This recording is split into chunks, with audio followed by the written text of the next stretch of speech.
Hi friends, ഞാൻ രാജേന്ദ്രൻ. ഞാനിന്നിവിടെ പറയാൻ പോകുന്നത് ദുബായ് മാളിനെ പറ്റിയാണ്. അത് നല്ല ഒരു ടൂറിസ്റ്റ് പ്ലേസാണ്. അപ്പോൾ ഇവിടെയുള്ള ഒരു ഗുണം, നമുക്ക് കാശ് ചിലവാക്കി എന്തെങ്കിലുമൊക്കെ മേടിക്കണം, അല്ലെങ്കിൽ എന്തെങ്കിലുമൊക്കെ കാഴ്ചകൾ കാശ് ചിലവാക്കി കാണണം എന്നുണ്ടെങ്കിൽ അങ്ങനെ ആകാം.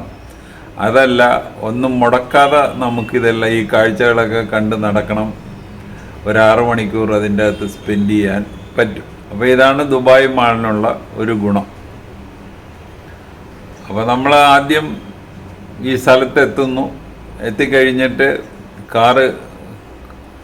കാർ പാർക്കിങ്ങിൽ കൊണ്ടുപോയിടുന്നു. എല്ലാം അതിൻ്റെ അകത്ത് തന്നെയാണ് പാർക്ക് ചെയ്യുന്നത്. അത് കഴിഞ്ഞിട്ട് നമ്മൾ ആ കാർ പാർക്കിങ്ങിൽ നിന്ന് തന്നെ നേരെ മാളിലോട്ട് കിടക്കാം. ഇതിൻ്റെ ഒരു നിലയിലെ പാർക്കിങ്ങാണ്.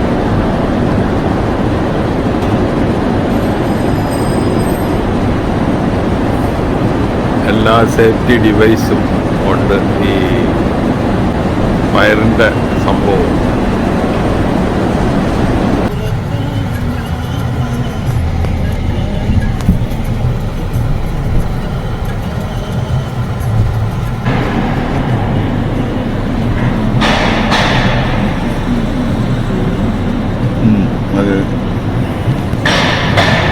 ആ സ്ലോപ്പിൽ കൂടെ നമുക്ക് അടുത്ത നിലയിലോട്ട് പോവാം.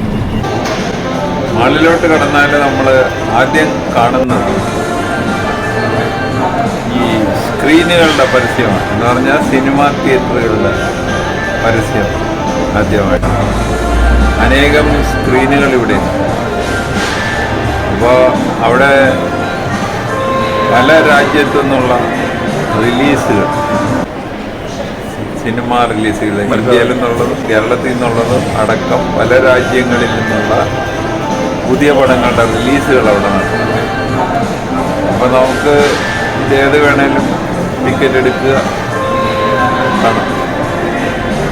അപ്പോൾ അവിടുത്തെ ടിക്കറ്റ് കൗണ്ടറാണ് ഈ കാണുന്നത്.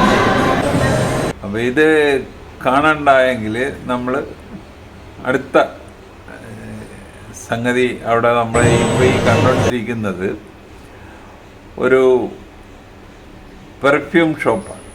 അപ്പോൾ ഈ എല്ലാ മാളുകളിലും ഉള്ള ഒരു സംഭവമാണ്. എവിടെയെങ്കിലും ഒരു ഇച്ചിരി സ്പേസ് കിട്ടിക്കഴിഞ്ഞാൽ അവിടെ ഒരു പെർഫ്യൂം ഷോപ്പ് കാണാം. അത് കഴിഞ്ഞ് നമ്മൾ കാണുന്നത് അനേകം ഫുഡ് കോർട്ടുകളാണ്. അപ്പോൾ ഇന്ത്യയുടേത് മാത്രമല്ല, ദുബായിയുടേത് മാത്രമല്ല, ഈ ലോകത്തുള്ള എല്ലാ രാജ്യങ്ങളുടെയും ഫുഡ് കോർട്ടുകൾ അവിടെ അവൈലബിളാണ്. അപ്പോൾ ഇവിടെ എങ്ങനെയാണെന്ന് വെച്ച് കഴിഞ്ഞാൽ, നമ്മൾ ഫുഡ് കോർട്ടിൻ്റെ മുമ്പിൽ ചെല്ലുമ്പോഴവിടെ ഒരു ബോർഡ് സ്ഥാപിച്ചിട്ടുണ്ട്. അതിൽ എത്ര ദിറംസ് കൊടുക്കണം, ഇന്ന ഭക്ഷണത്തിന് എത്ര ദിറംസ് ഉണ്ടെന്ന് അവിടെ എഴുതി വെച്ചിട്ടുണ്ട്. അങ്ങനെ നമുക്ക് വേണ്ട ഭക്ഷണം സെലക്ട് ചെയ്യുക, അത്ര ദിറംസ് എണ്ണി കൊടുത്തു കഴിയുമ്പോൾ അവരൊരു ടോക്കൺ തരും. ഈ ടോക്കണുമായിട്ട് നമ്മൾ ഏതെങ്കിലും ഒരു ഒഴിഞ്ഞ കസേരയിൽ പോയിരിക്കുക. കുറച്ച് കഴിയുമ്പോൾ ഈ ടോക്കണിൻ്റെ അകത്ത് ബീപ്പ് എന്ന് അടിക്കുമ്പോൾ നമ്മുടെ ഭക്ഷണം റെഡിയായി. നമ്മൾ ആ കൗണ്ടറിൽ ചെന്നിട്ട് ഈ ഭക്ഷണം വാങ്ങിക്കൊണ്ടുവന്നിരുന്ന് കസേരയിലിരുന്ന് കഴിക്കാം. ഇതാണ് ഫുഡ് കോർട്ടിൻ്റെ അവിടുത്തെ ഒരു രീതി, കണ്ട രീതി.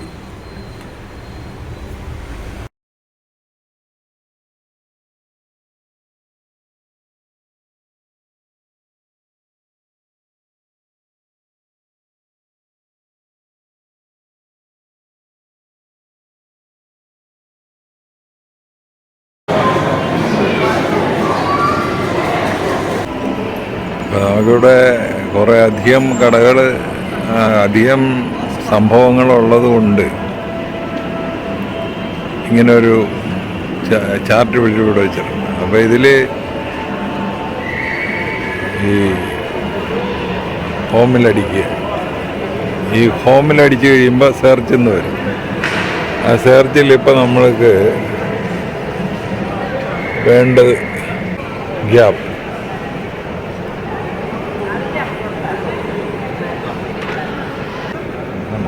അപ്പോൾ നമ്മൾ ഗ്യാപ്പ് എന്ന് പറഞ്ഞൊരു കടയാണ് സെർച്ച് ചെയ്ത് കഴിഞ്ഞപ്പോൾ അതിൻ്റെ എല്ലാം വന്നു കഴിഞ്ഞു. ഏത് ഗ്രൗണ്ട് ഫ്ലോറിൽ ഇന്ന പൊസിഷനിലാണ് ആ കടയെന്നുള്ളത് വന്നു കഴിഞ്ഞു. അപ്പോൾ ഇത് 1000-ൽ കൂടുതൽ കടകളുള്ളതുകൊണ്ട് ഇങ്ങനെ ഒരു മാർഗം ഉണ്ടെങ്കിലേ പറ്റത്തു. അടുത്തതായിട്ട് നമ്മളവിടെ കണ്ടത് ഈ സ്കേറ്റിംഗ്. അത് ഐസ് സ്കേറ്റിംഗ് ആണ്. അത് വേണമെങ്കിൽ നമുക്ക് അതിൻ്റെ അകത്ത് പൈസ കൊടുത്ത് ദിറംസ് കൊടുത്തു കഴിഞ്ഞാൽ അതിൻ്റെ അകത്ത് ഇൻവോൾവ് ആകാം. ഇല്ലെങ്കിൽ നമുക്കവിടെ മുകളിലൊക്കെ നിന്ന് ഇത് കാണാം. അവർ ഇതിൽ കളിക്കുന്നത് കാണാൻ പറ്റും. ഇനി അടുത്തത് ഏറ്റവും പ്രധാനം, ഈ അനേക നിലകൾ ഉള്ള ഒരു സംഭവമാണിത്. അപ്പോൾ ഇതിലോട്ട് എല്ലാത്തിലോട്ടും എസ്കലേറ്ററുകളും ലിഫ്റ്റുകളും ഒക്കെ ഉണ്ട്. അപ്പോൾ നമ്മൾ എവിടെ പോയി നിന്ന് കഴിഞ്ഞാലും ജനം ഇങ്ങനെ ഒഴുകിക്കൊണ്ടിരിക്കുന്നത് നമുക്ക് കാണാൻ പറ്റും. അപ്പോൾ ഇത് ഒന്നും ഒരു നാട്ടുകാരല്ല, പല ലോകത്തിൻ്റെ പല ഭാഗത്തുനിന്ന് എത്തിയിട്ടുള്ള ആളുകളാണ്. അപ്പോൾ ഈ ലോകം തന്നെ നമുക്കവിടെ കാണാൻ പറ്റും. നമുക്കും വേണമെങ്കിൽ അതിൽ ഇൻവോൾവ് ആകാൻ പറ്റും. അതിൻ്റെ കൂടെ ഇറങ്ങി നടക്കാം. ഒന്നും മേടിക്കേണ്ട, ആരും ചോദിക്കത്തില്ല എന്താ ഇവിടെ ഇങ്ങനെ കറങ്ങി നടക്കുന്നതെന്ന് ചോദിക്കത്തില്ല.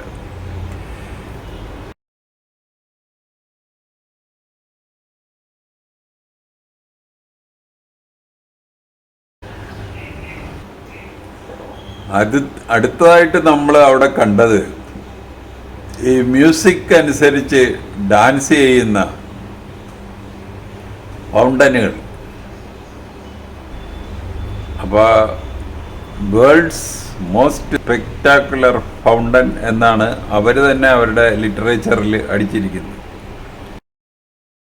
പിന്നെ നമ്മൾ അവിടെ നിൽക്കുമ്പോൾ ഇതിൻ്റെ ഏറ്റവും പ്രധാനം വേറൊരു കാഴ്ച എന്ന് പറയുന്നത്, ഈ ഫൗണ്ടൻ കൂടാതെ നമുക്ക് ഈ ബുർജ് ഖലീഫ എന്ന് പറയുന്ന ഒരു ടവറുണ്ട്.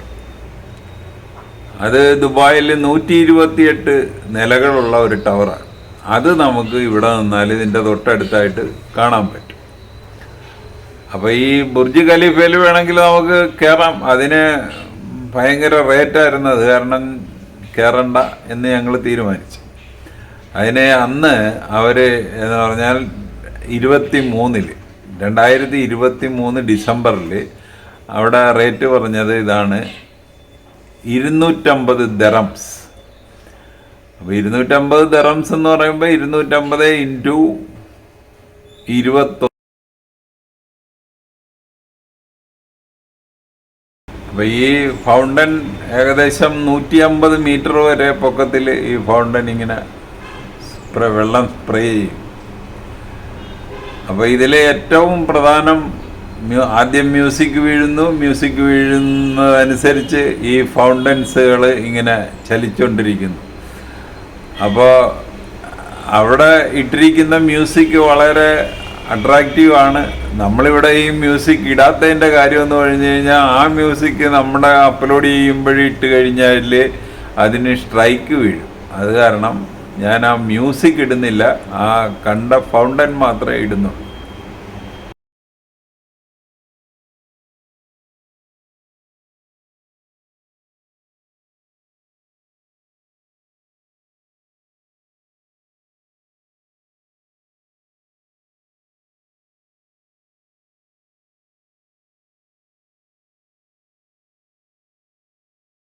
ഇത് കഴിഞ്ഞിട്ട് നമ്മുടെ അടുത്ത സംഭവം എന്ന് പറയണത്, അവിടെ ഒരു അക്വേറിയം ഉണ്ട്.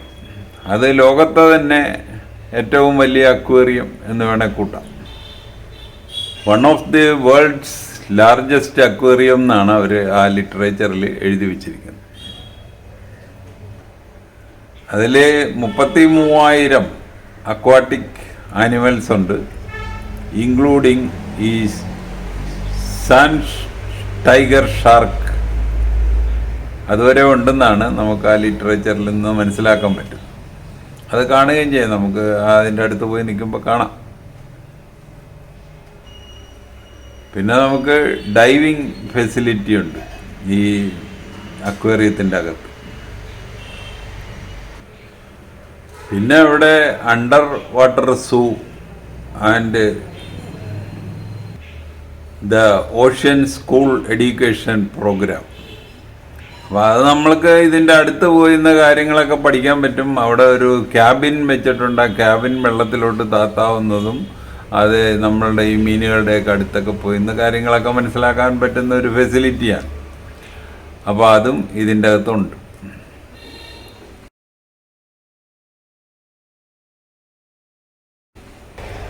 അപ്പോൾ അക്വേറിയം കണ്ടു കഴിഞ്ഞ് നമ്മൾ അടുത്ത സ്ഥലത്തോട്ട് പോകുമ്പോഴിപ്പോൾ ഈ കണ്ടുകൊണ്ടിരിക്കുന്നത് അവിടെ കണ്ട ഒരു മിഠായി കടയാണ്, ഒരു സ്വീറ്റ്സിൻ്റെ കടയാണ്. അപ്പോൾ അവിടെ കണ്ട ഒരു പ്രത്യേകത എന്ന് പറഞ്ഞാൽ നമ്മൾ ഒരു ഓർഡർ കൊടുത്തു കഴിഞ്ഞാൽ അപ്പം തന്നെ അവർ അതിൽ മിഠായി ഉണ്ടാക്കി നമുക്ക് തരും. അതിൻ്റെ ദറംസ് അങ്ങ് കൊടുത്താൽ മതി.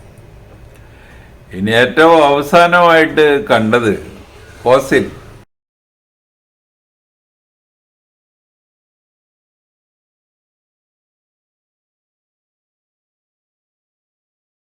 കോടിക്കണക്കിന് വർഷങ്ങൾക്ക് മുമ്പ് ഭൂമിയിലുണ്ടായിരുന്ന ദിനോസർ എന്ന് പറയുന്ന ആ ജീവിയുടെ ഫോസിൽ അവിടെ സൂക്ഷിച്ചു വെച്ചിട്ടുണ്ട്. അപ്പോൾ അതിൻ്റെ ഹിസ്റ്ററിയൊക്കെ അവരവിടെ വളരെ കാര്യമായിട്ട് എഴുതി വെച്ചിട്ടുണ്ട്.